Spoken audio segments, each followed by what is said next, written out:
The International Energy Agency has announced its biggest release of oil reserves in its history, aiming to curb the soaring energy prices as the war in the Middle East drags on.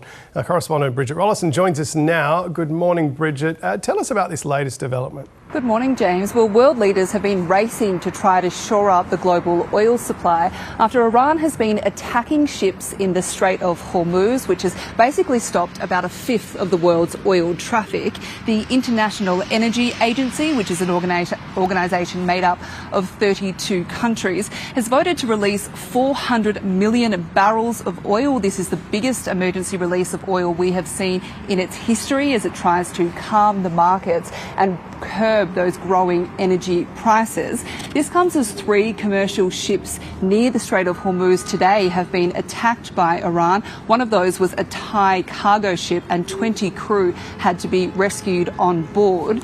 There's now 13 suspected Iranian attacks on vessels in the Strait of Hormuz, and Iran says that any ships that have been bound for the US, Israel or any of its allies will be targeted. It comes as the US says that it has destroyed 16 mine-laying ships that have come from Iran in the Strait, as Iran seems to be following through with those threats. Meanwhile, the US has continued its attacks on Iran today. Just in the last few minutes, we have heard that 10 Islamic Revolutionary Guard leaders have been killed in a drone strike on a highway at a checkpoint near Tehran, the capital. And Bridget, you're in Jerusalem. Israel is continuing to target Lebanon and more people have been forced to leave their homes. What's the latest? Yeah, at least 19 people have been killed by Israeli strikes in Lebanon today. One of those attacks was at a 4-storey building in central Beirut, which saw several people killed, and it was in a really densely populated area.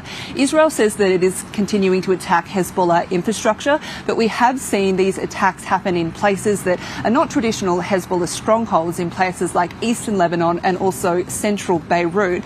What we're hearing from people on the ground is they're telling us that they're quite shocked at how widespread these attacks are, and they're also saying that it feels like there's nowhere safe to be in Lebanon anymore. There's also growing anger at Hezbollah for dragging Lebanon into this war. People are saying that just 15 months ago, these same attacks were happening on these same groups and these same people in the same residence. So there's a lot of frustration that these people are paying the price for Hezbollah's decision to enter this conflict. The Lebanese government says more than 800 people have now been displaced and more than 600 people have been killed in Lebanon since the war began.